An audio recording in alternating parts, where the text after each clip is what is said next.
I veneziani festeggiarono la fine della pestilenza del 1575-77, così nacque a Venezia la festa del Redentore. A distanza di molti secoli, nel percorso che domani sera il patriarca Monsignor Francesco Moraglia e il sindaco della città Luigi Brugnaro faranno per primi attraversando il ponte, c'è la speranza che la pandemia possa al più presto definitivamente lasciare spazio a una ritrovata normalità.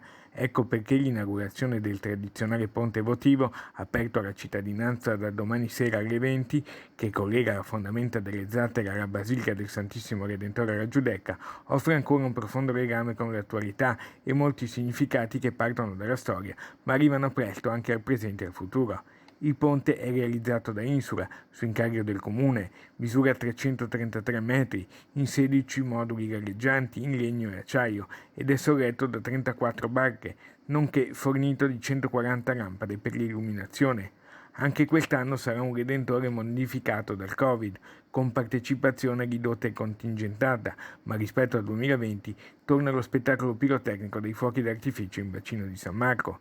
Domani sera sindaco e patriarca terranno un discorso probabilmente sulla scalinata della Basilica Palladiana.